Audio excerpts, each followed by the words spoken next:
Olá! O vídeo de hoje é sobre depressão e por que pode ser mais difícil para algumas pessoas lidar com a depressão e melhorar da depressão, né? Pessoas que têm aí cronicamente episódios um pouco mais, um pouco menos depressivos, a gente tem muita dificuldade de entender. Primeiro porque tem um estigma cultural muito grande, especialmente em torno da população masculina. Na nossa cultura, que depressão é frescura, que é preguiça, que é falta de força de vontade. Isso não é verdade. Existem multifatores pra gente desenvolver um quadro depressivo e que ele se mantenha na nossa vida. E eu achei importante a gente falar sobre isso hoje, porque na semana passada eu abri umas caixas de perguntas e vieram muitas perguntas sobre depressão, o que fazer, o que não fazer, e talvez ainda falta informação sobre depressão. Existem hoje mais ou menos em torno de 280 milhões de pessoas diagnosticadas com depressão, né? E embora hajam muitos tratamentos eficazes, para algumas, esse tratamento meio que ou não funciona tão bem ou a pessoa continua voltando, né, para o tratamento. E tem pessoas que realmente têm um tipo depressivo que aparenta ser resistente a tratamento, né? Por que algumas pessoas têm mais dificuldades do que outras, então, de sair desse ciclo depressivo? Algumas pesquisas sugerem que é uma mistura bem complexa de genética, ambiente e fatores pessoais relacionados à compreensão de algumas coisas e fisiológicos que impedem você de sair da depressão ou de melhorar dela ou suavizar ela. Quais seriam alguns fatores genéticos e biológicos importantes, né? Vamos primeiro pensar de que 40 a 50% do risco de alguém desenvolver depressão está associado a esses fatores genéticos e biológicos. Existe uma predisposição genética a você ser deprimido, né? Se existe um histórico familiar de depressão crônica, isso vai aumentar o risco de uma pessoa desenvolver depressão. E, inclusive, até uma depressão resistente, né? A forma como as gerações da família lideram com a depressão também moldou um pouco a estrutura cerebral. E eu sei que isso pode soar muito... não vou dizer sobrenatural, mas muito distante, mas existem estudos aí de PET scan e de MRI que mostram que pessoas que têm uma história muito longa de dificuldade com depressão mostram deficiência na produção de dopamina, de serotonina, de norepinefrina, que são todos neurotransmissores muito importantes para a regulação do humor e para a regulação do humor deprimido, né? E além disso, em tratando-se de genética, a genética também vai interferir, além da química cerebral, a neurocircuitoidade, ou seja, a conexão cerebral, sinapses, enfim, e a regulação hormonal, que vai te deixar mais inclinado a um quadro depressivo, né? Então, as áreas do cérebro, no fim das contas, vão ter dificuldade de se conversar. E isso vai determinar a regulação do humor, a motivação, a habilidade para resolver problema, a habilidade para se manter motivado, para se manter em metas, para se manter concentrado. Isso vai ser um caldo que se fecha, de certa maneira, né? E além disso, existe aquilo que a gente tem conversado cada vez mais, que é a epigenética. Ao longo da minha vida, a interação da minha genética com o ambiente pode fazer com que algumas coisas em mim mudem, né? Então, estilos de vida que não são muito bons e podem desenvolver mudanças genéticas, né? Podem desenvolver, isso pode levar a mudar a plasticidade cerebral, o que torna mais difícil sair da depressão, né? Normalmente, estilos de vida que não são muito legais podem engatilhar quadros de depressão, especialmente se você já teve lá atrás um histórico, ou se sua família já teve um histórico com isso.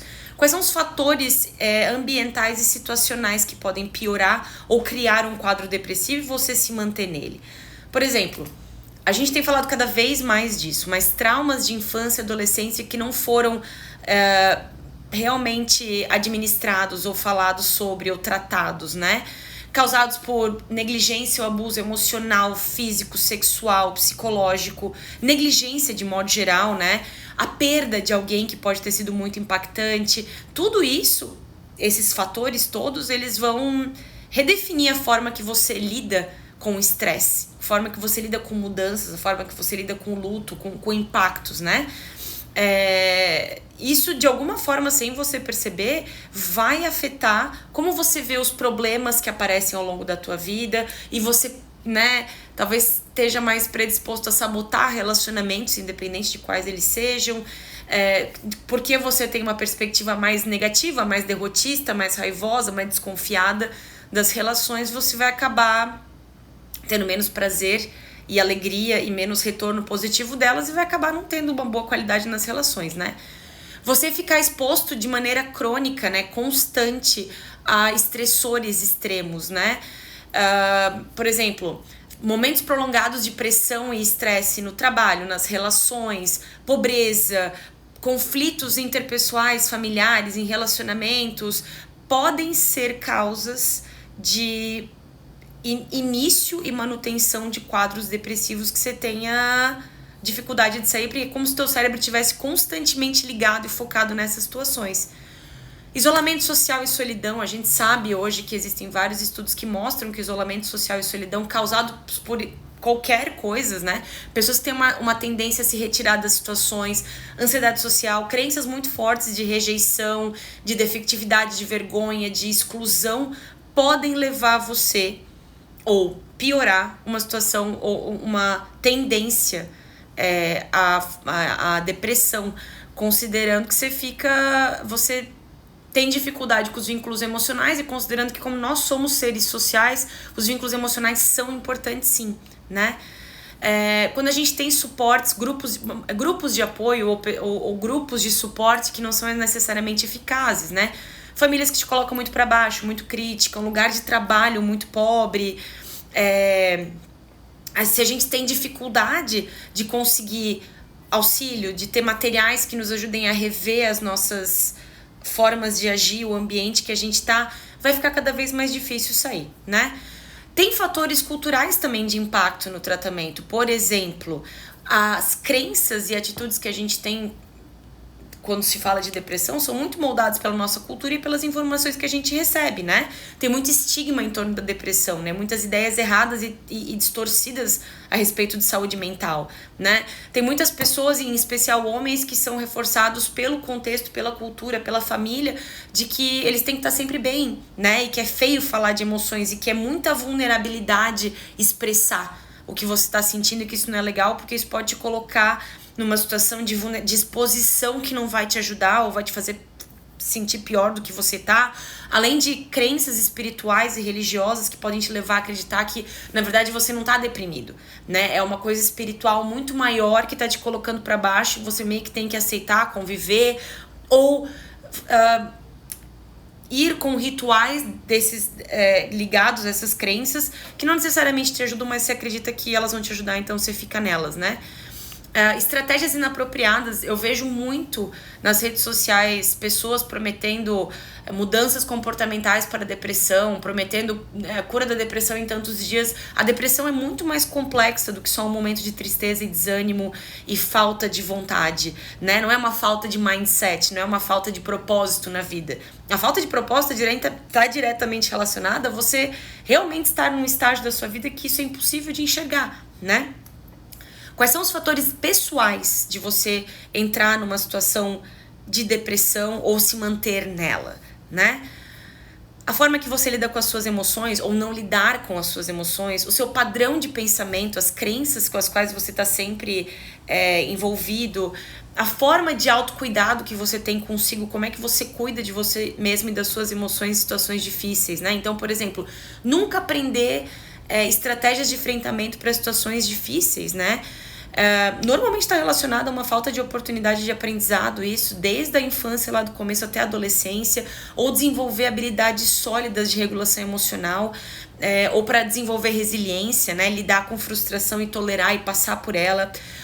Na medida que a gente vai chegando na adolescência e na vida adulta, a gente pode desenvolver mecanismos de enfrentamento que não são exatamente saudáveis e que a médio e longo prazo vão trazer mais prejuízo do que ajudar. Uso de algumas drogas entorpecentes, álcool, sexo, promiscuidade, ruminação de pensamento, jogos, comer demais ou comer de menos.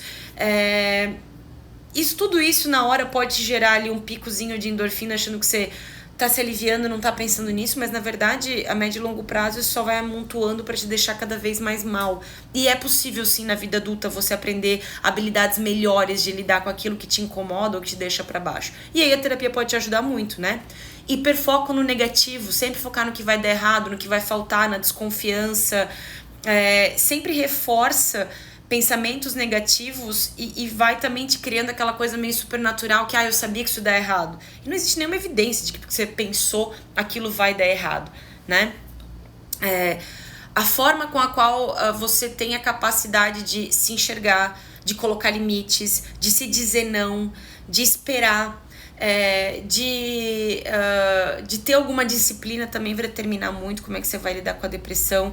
A tal da inteligência emocional e da autoeficácia, o que é isso? Eu me dou chance de fazer uma coisa, eu vejo que aquilo funciona e eu vou me mantendo nesse ritmo, mesmo que não seja o que eu tô acostumado a fazer, mas eu procuro manter nesse ritmo.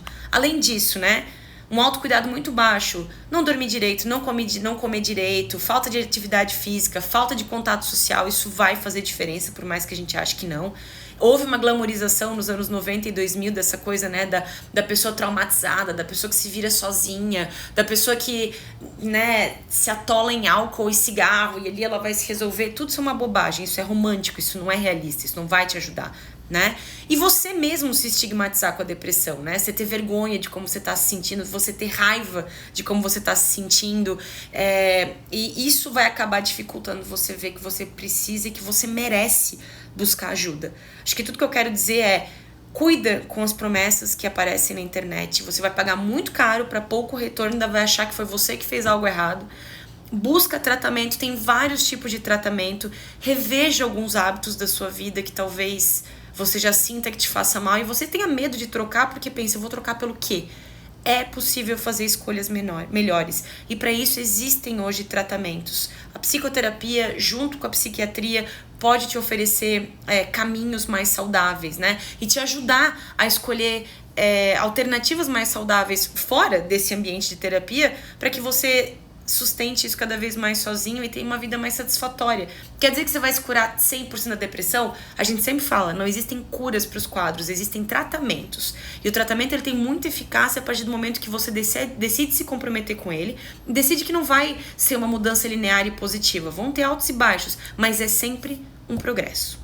Se eu te ajudei, me segue aqui, me segue no TikTok, me segue no Instagram, deixa comentário, deixa crítica e no próximo vídeo a gente conversa mais.